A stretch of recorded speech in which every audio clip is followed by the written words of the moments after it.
Jansangram news, बातमीची सत्यता हीच आमची ओळख। खूप हार्दिक स्वागत। यानंतर आपण संपूर्ण जेवढे उमेदवार आहेत यांना जे 2 मिनिटं म्हटलं होतं त्यांना प्रत्येकाला देऊ। काय वाटतं नागरिकांनी सांगावं, सगळ्यात पहिले कोणी बोललं पाहिजे? कोणाला ऐकायची इच्छा आहे तुमची? कोणाला ऐकायची इच्छा आहे? अमर भाऊ, अमर भाऊ, सुरुवातीला अमर भाऊ, काय विकास करणार आहात आपण? काय एजेंडा आहे आणि का बरं ही निवडणूक लढतात आहे याबद्दल आपल्याला आपलं वक्तव्य द्या। ही निवडणूक लढण्याच्या मागचं महत्त्वाचं कारण म्हणजे आतापर्यंत जितके नगरसेवक झाले त्यांचे फक्त दृष्टी होती, दृष्टिकोन नव्हता। दृष्टिकोन असणं फार आवश्यक आहे। कचऱ्याची समस्या अजूनपर्यंत इतक्या वर्षापासून सुटली नाही। रस्त्याची आपण भुयारी गटाराची हालत बघतोच आहे की पहिले गटार झालं, वरतून मग डांबरीकरण, जिथे डांबरी रस्ते आहे तिथे गट्टू लावून ठेवून दिले, त्याच्या हाईटचं मेजरमेंट नाही। म्हणजे हे नियोजनबद्ध जे काम आतापर्यंत झालं नाही ते जेही काम होईल ते नियोजनबद्ध होणार याची शाश्वती देतो। त्यानंतर इतके वर्षापासून सगळेजण शिक्षणाचा कर भरत आहे, पण आजपर्यंत कोणी प्रश्न विचारला नसेल की आमच्या शिक्षण कराचं काय नियोजन आहे। तर हा प्रश्न मी नगर परिषदमध्ये मांडील अध्यक्षांसमोर, आणि ज्या नगर परिषदच्या इतके दिवसाच्या शाळा ज्या आहे, ज्या शिक्षण कर भरून सुद्धा कोणाला त्याचा लाभ घेता आला नाही, तर त्यावर सुद्धा मी काम करणार आहोत। त्यानंतर जे घंटागाडीचं नियोजन आहे, घंटागाडीचं नियोजन आहे, कचरा फक्त इथून घेऊन घेतले जातात आणि ते आपलं डम्पिंग यार्ड आपण सगळ्यांनी बघितलं असेल की शहरातला कचरा शहराच्या बाहेर शेवटी नागरिकांनाच त्याचा त्रास होत आहे। तर ह्या सर्व गोष्टीचं नियोजनबद्ध कार्य करून आणि त्याचं रिसायकल जे करता येईल ते रिसायकल करून, रियूज करून, अशा पद्धतीने काम करून एक नवीन लोकांना म्हणजे दृष्टिकोन देण्याचा प्रयत्न करील मी। कारण दृष्टी सगळ्यांजवळ असते, दृष्टिकोन असणं आवश्यक असते, तो फक्त आणि फक्त काँग्रेसकडे दृष्टिकोन आहे असं यांचं मत आहे। काय वाटतं भाजप? मला असं वाटतं याआधी माझी पत्नी नगरसेविका होती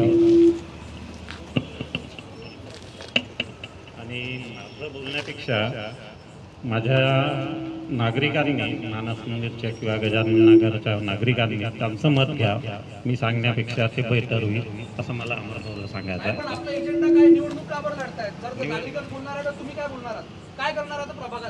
प्रभागासाठी बरंचसं काही आतापर्यंत केलं। भूमिगत सौंदर्यीकरण दिसतंय, प्रत्येक प्रभागाचे गार्डन झाले, ग्राउंड झाल्या, सगळ्या समस्या झाल्या, घंटागाडी आहे। जे माझे अतुल तराळे नगराध्यक्ष असतात ज्या काही व्यवस्था केल्या त्यांनी, त्या मला वाटत नाही की 2014 पूर्वी होत्या, त्या काँग्रेसच्या काळात होत्या। काय वाटतं आता विशालजी? सगळ्यात मोठी समस्या आमच्याकडे कचऱ्याची आहे, नाल्यांची आहे, स्ट्रीट लाईटची आहे। रोड फोडून ठेवले होते, अजूनही दुरुस्ती ते रोड झालेले नाही आहे। आणि आमच्याकडे खूप मोठी समस्या आहे हनुमान टेकडीकडची। त्या टेकडीवरून जेही पाणी वाहते ते बऱ्यापैकी लोकांच्या घरामध्ये जाते, आणि त्या जेव्हा तो पावसाळा येतो त्यामध्ये पूर्ण मुरुम जो आहे तो लोकांच्या घरामध्ये जातो। मी त्याची पण विल्हेवाट लावीन, आणि मोहल्ल्यामध्ये आरोग्य सेवा, स्वच्छता सेवा आणि CCTV याबद्दल मी सर्व काही करण्याचा प्रयत्न करेन। आरोग्य सेवा आणि सुरक्षा यावर यांचं लक्ष केंद्रित आहे। काय वाटतं भाजपच्या महिला उमेदवार काय बोलणार? मी उज्ज्वला संजय पेटे, माझी पहिलीच वेळ आहे।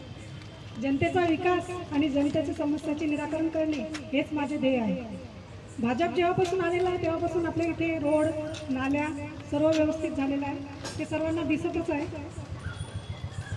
आणि त्यांच्या समस्या सोडवणे हेच माझे ध्येय आहे। नागरिकांच्या समस्या सोडवणं हे तुमचं ध्येय आहे, आणि फक्त रस्ते आणि नाल्या बनवणं हा त्यांचा मूळ उद्देश आणि हा विकास झाला असं त्यांचं मत आहे। काय म्हणणं आहे काँग्रेस? नमस्कार, मी अरुणा धोटे।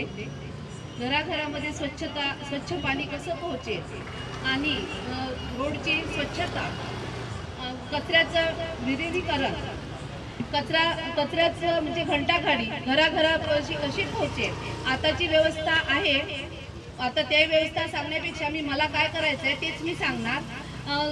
महिलांना आपल्या इथे पुरुषांसाठी बाहेर जर महिला निघाल्या तर त्यांना मुत्रीघराची व्यवस्था कॉर्नरला व्हायला पाहिजे, याचं ध्येय माझं राहील।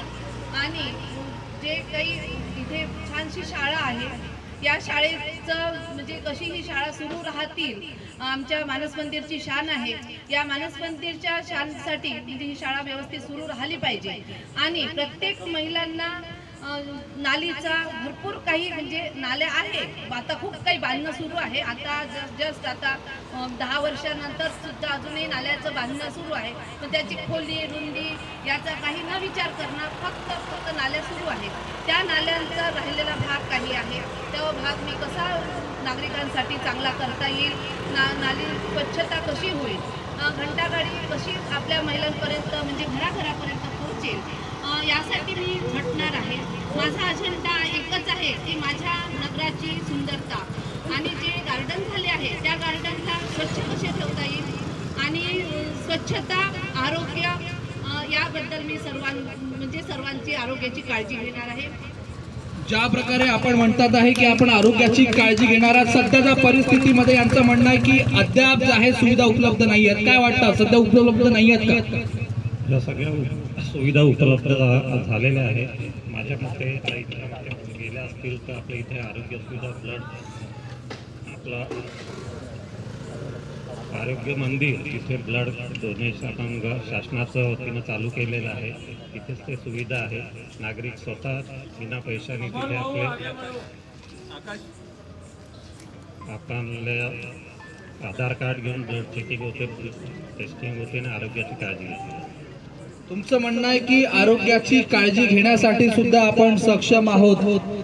काय वाटतं, यांनी जर म्हटलं आहे की झालेला विकास हा पूर्ण आहेत का? काँग्रेस झालेला विकास जर पूर्ण असता तर चांगल्या लोकांना संधी मागण्याचा वेळ नका. मी आज इथे नोकरी सोडून इथे वार्डामध्ये नगरसेवकासाठी उभा आहे. वार्डामध्ये निधी खूप आला, पण मी म्हटलं ना की दृष्टी असणं आणि दृष्टिकोन असणं याच्यात फरक आहे. वार्डामध्ये भरघोस निधी आला. पहिले भुयारी गटार बनवली, मग ते नियोजन रद्दी झालं, त्याच्यानंतर मग ते लिकापोती केली, बुजवलं. हे इच्छा इथेच बघू शकता तुम्ही. थोडासा कॅमेरा असा करून घ्या. हे बघा, ही लेवल बघा, हे इकडे डांबर बघा, हे सिमेंट रोड आहे. हा विकास आहे? हा विकास स्वतःचा आहे की नगराचा आहे की नागरिकांचा आहे? टॅक्स सगळेच जण भरून राहिले आहे. तुमच्या टॅक्सचा कोणी आजपर्यंत तुम्ही विचारला का प्रश्न? शिक्षणाचा टॅक्स मी जेव्हापासून जन्मलो तेव्हापासून बघत आहे की शिक्षणाचा टॅक्स सगळेजण भरत आहे. आजपर्यंत कोणी प्रश्न नसेल विचारला का माझ्या शिक्षणाचा टॅक्स गेला कुठे? याच्यावर कोण लक्ष देईल? फक्त स्ट्रीट लाईट बांधले, अरे हा निधी आणला का पण आणला? सगळ्यांना माहित आहे. हे कमर्शियल राजकारण झालं. सामाजिक राजकारण कधी होईल? लोकांचा विचार कधी होईल? हा करावा लागेल ना. लोकांचा विचार करण्यासाठी मी इथे आलेलो आहे. तुम्हाला सांगितलं मी की विजन म्हणजे दृष्टिकोन फक्त काँग्रेसकडे आहे. यांच्याकडे फक्त पैसा आहे बस. सध्याच्या दृष्टिकोनाचा गोष्ट करते आहे, एकीकडे पैसा आहे, विकास झाल्याच्या घोषणा. काय वाटतं विशालजी? असं आहे की मी या कामामध्ये माझा प्रभाग, माझा वार्ड, माझी स्वच्छता आणि आमच्या प्रभागाचा विकास यावर मी पूर्णपणे लक्ष देणार आहे. विकासापेक्षा भकास झालेला मला दिसून येत आहे. कारण नाल्यांची जी व्यवस्था आहे, नाल्या झाल्या आहे, परंतु त्या नाल्याचं पाणी अजूनही तिथे जमा राहते. त्यामुळे डेंग्यू अशा भरपूरसे आमचे मुलं आहे, आमचे बुजुर्ग आहे, त्यांना भरपूर याच्यापासून धोका निर्माण होत आहे. परंतु मी जर या वार्डामध्ये नगरसेवक उमेदवार म्हणून निवडून आलो तर सगळ्यात पहिले मी नाल्यांची नियोजन करणार, स्ट्रीट लाईटची नियोजन करणार. आणि दुसरी गोष्ट अशी आहे की समजा कोणाला अर्धरात्री कुठे मृत्यू होतात लोक, त्यासाठी मी त्यांच्यासाठी शवपेटीची व्यवस्था करणार. सामाजिक संस्था पण करत आलेल्या आहेत. मग तुम्ही नगरसेवकांचं वेगळं काम काय? या दृष्टिकोनातून मी पुन्हा काही त्यांना लोकांना मदत करणार. ॲम्ब्युलन्सची सेवा आहे, भरपूरशी सेवा सामाजिक संस्था करतात, परंतु सातत्याने आपण फोन करतो पाहत असाल तुम्ही, तर ते योग्य वेळी योग्य होऊ शकत नाही. त्यामुळे सर्वांच्या आरोग्याची चिंता, विकासाची चिंता घेऊन मी सगळ्या गोष्टी वाटचाल चालू ठेवणार. नक्कीच आपण फक्त चिंताच नाही तर खरंच प्रगती करावी हीच अपेक्षा करतो. काय वाटतं, त्यांनी आरोप जो केलेला आहे शैक्षणिक दृष्ट्या जो आहे, वर्ध्याच्या शाळा ह्या बंद बस्त्यात दिसत आहेत, काय म्हणणार तुमचं? सर्व चुकीचं आहे. वाटत तर नाही चुकीचं आहे, कारण शाळा बंद झालेल्या दिसत आहे, सगळेजण बघत आहे. आता समोरच्या दृष्टिकोनातून नवीन नवीन शिक्षण वगैरे येत आहे, तर त्याच्यावर शैक्षणिक कर जो आहे हा सर्वसामान्य माणूस भरतोय, काय वाटतं हा व्यर्थ आहे का? काय वाटतं काँग्रेसच्या महिला? शैक्षणिक कर दिलाच नाही पाहिजे. शैक्षणिक कर देऊन सुद्धा मुलांना सरकारी शाळा बंद करण्याच्या अवस्थेमध्ये आहे. हे सरकार फक्त प्रायव्हेटीकरणाला महत्त्व देत आहे. आज गोरगरीब शिक्षण ह्या शाळा जर बंद झाल्या तर गोरगरिबाची मुलं पुन्हा निरक्षित होण्याला सुरुवात होईल. पुन्हा आपल्याला साक्षर करण्याची मोहीम चालवावी लागेल. अशी आपण जर चांगल्या एरियामध्ये राहतो तर आपला जो पैसा आहे लोकांजवळ तेच पोरं जर शिकन आणि गोरगरिबांच्या झोपडपट्टीकडे कोण जाणार? त्यांच्या पोरांची कशी व्यवस्था? आज महिलांना सर्वात पहिले म्हणजे मुलांच्या शिक्षणाची काळजी आहे. म्हणजे ह्या शिक्षण कर हा घेतात त्याचा आम्हाला हिशोब द्या. शिक्षण कराचा हिशोब दिला पाहिजे. काय मत आहे तुमचं? मित्रांनो, कोणासाठी आहे काय सांगा? माझा प्रश्न आहे, जे आता काँग्रेसचे काही जे उमेदवार आहेत ते बोललेले आहे. 2014च्या आधीसुद्धा सरकार होतं, नगराध्यक्ष खासदार आमदार सगळेच होते. आताच्या ह्या 10 वर्षाच्या ज्या काळात आहे ना, भरपूर प्रगती झालेली आहे, विकास झालेला आहे. थोडाफार आता नाल्या जे आता जे मुद्दे आहे तेव्हा नाल्यासुद्धा नव्हत्या साहेब, अशी कंडिशन होती. 10 वर्षात बरेच काही वीज तुम्हाला लाईट दिसून राहिले, हे दिसून आले, चांगले ग्राउंड दिसून राहिले. त्याच्यानंतर आरोग्य म्हणजे नागरिकांसाठी ते ओपन जिमचं साहित्य प्रत्येक ह्याच्यात पहा तुम्ही. आणि राहिला प्रश्न जो कराचा जो प्रश्न आहे, ठीक आहे, सरकारी शाळा ज्या आहेत त्या डुबू द्यायला नाही पाहिजे सरकारनी, तो चांगला प्रश्न आहे. पण कसं आहे, पालकाचं आहे ना, गरीबातलं पोरगं राहिलं तरी तिचे बिन आम्ही कॉन्व्हेंटमध्ये टाकूनच राहिले ना. कोणाला वाटते का बाई माझ्या पोरगं सरकारी शाळेत शिकलं पाहिजे? जनता सुद्धा या गोष्टीला गरीब लोक कुठल्या शाळेत शिकला? मी आपलं नगर परिषद जिल्हा परिषद शाळेत शिकलो ना मी. काय समस्या आहे? कोणाला प्रश्न आहे? एरिया संबंधित स्वच्छता. माझ्याच घराच्या बाजूला रिकामी जागा आहे, बिलकुल मंदिरच्या बाजूला, पण तिथे इतका कचरा राहते. हे नालीवाले सुद्धा कचरा पूर्ण नालीतला उचलून आणून तिथे मंदिराच्या समोर टाकते. त्या सगळ्या लेडीजचे पॅड्स पूर्ण जमा करून त्या मंदिरच्या समोर, आणि कुत्रे ते सगळे पॅड्स आणून रोडवर टाकतात. मग आणि पूर्ण एरियातल्या लोकांना ते उचलून म्हणजे त्याची विल्हेवाट लावावी लागते. मग सरकारने काय करावं? आणि जे एजेड लोक आहे यांचे सुद्धा हगीजचे पॅड्स ते सुद्धा रस्त्यावर पडले राहते, पण कोणी उचलत नाही. हनुमान मंदिरच्या समोर पूर्ण कचरा पडला राहते. मानस मंदिरच्या समोर एक हनुमान मंदिर आहे टेकडीच्या पाशी, तिथे सुंदरीकरण केलं आहे, पण तिथे इतका कचरा राहते, पण तिथे डस्टबिन सुद्धा हे लोक ठेवत नाही. आणि कचऱ्याची गाडी येते तिथे उलट करते. ठीक आहे, हे एकदम सत्य आहे. याच्यामध्ये स्वच्छतेचा विषय सगळ्या जनतेला तुम्हाला सांगितला आहे, नाल्यांचा विषय सांगितला आहे, सगळ्या स्ट्रीट लाईटचा विषय सांगितला आहे. स्ट्रीट लाईट लागले आहे, परंतु तो 5-5 दिवस स्ट्रीट लाईट सुरू होत नाही. शेवटी मला कोणीतरी फोन करते, सामान्य नागरिक भाऊ म्हणते स्ट्रीट लाईट बंद आहे, चालू करून द्या. तेव्हा आम्ही जातो. कचरा आता निवडणूक लागली म्हणून हे कचरा स्ट्रीट लाईट नाल्या रपारप साफ करत होते. एवढ्या दिवस तुम्ही का झोपले होते का? तुम्हाला 10 फोन करा लागे, भाऊ या ना कचरा आला ना. आणि घंटा गाडी येते, घंटे गाडीवाले आमच्या लोकांसाठी मुजऱ्या करते. हो, कचरा घेऊन या, टाकून द्या. म्हणजे इतकं याच्यामध्ये हे चालू आहे, वातावरण खराब चालू आहे की जनतेला भरपूर त्रास आहे. आणि जनतेनं तुमच्यासमोर हे सगळं मांडणी केली आहे. यामध्ये काय वाटतं? या सर्व याच्यामध्ये आपल्याला जे आहे एकूण 2 नगरसेवक निवडून द्यायचे आहेत, त्या व्यतिरिक्त एक नगराध्यक्ष. काय वाटतं नगराध्यक्ष वर्धा शहराचा कोण बनणार आणि कोण चेहरा या नगराध्यक्षासाठी? युवा. नाही, आमचं म्हणणं दुसरं आहे. आम्हाला एकच एक वार्ड आणि एक लायब्ररी हवी. नवीन नगराध्यक्ष कोण बनेल त्याच्यावर सध्या आम्ही काही बोलू नाही शकतो. सध्या बोलू शकत नाही. इथेच याच वार्डाचे जे आहेत नगरसेवक जे होते तेच या वर्षीचे नगराध्यक्ष पदाचे उमेदवार आहेत. काय अपेक्षा आहे तुमच्या? आमची अपेक्षा आहे की स्वच्छता असायला पाहिजे आणि स्ट्रीट लाईट वगैरे सगळं व्यवस्थित जायला. निलेश भाऊ किटे. निलेश भाऊ किटे, काय वाटतं निलेश भाऊ किटे येतील का? यस. काय वाटतं? सुधीर भाऊ पांगुळ. सुधीर भाऊ पांगुळ. पुढे त्यातून मधातले रोड फोडून मलनिसारसाठी आपल्याला त्यांनी 5 वर्षापासून काम केलं, पण कुठल्याही ठिकाणी जोडलेलं नाही आहे. कुठे काय होणार आहे याची कुठलीही शाश्वती BJP सरकारवाले देणार का? प्रश्नचिन्ह म्हणजे भ्रष्टाचाराचा थेट आरोप करतायत तुम्ही या सर्व गोष्टींमध्ये. कारण की एकाही ठिकाणी अशा प्रकारचं काम झालेलं नाही आहे. फक्त रोड बांधण्याच्या दृष्टिकोनातूनच हे झालेलं आहे असं मला तरी वाटते. ज्या प्रकारे तुमचं म्हणणं आहे की केवळ आणि केवळ रोड आणि फोडूनच तेवढाच विकास झाला, वास्तविकतेत विकास झालेला नाही असं तुमचं थेट मत आहे. काय म्हणणं आहे याच्यावर? थेट म्हणणं म्हणजे जे आपला विकास केला आहे म्हणजे गटार योजना, अगोदर रोड बनवून दिले, त्यानंतर पुन्हा रोड फोडले, त्याच्या आतून गटार योजना चालू केली. म्हणजे हे काय गटार योजना चालू अगोदर नव्हतं समजलं त्यांना की अगोदर डांबरीकरण होतं, तेव्हा त्याच्या अगोदर गटार योजना करायची, त्याच्यानंतर मग सिमेंट रोड बनवायचे. अगोदर सिमेंट रोड बनवले आणि त्याच्यानंतर गटार योजना करण्यासाठी ते सिमेंट रोड फोडले.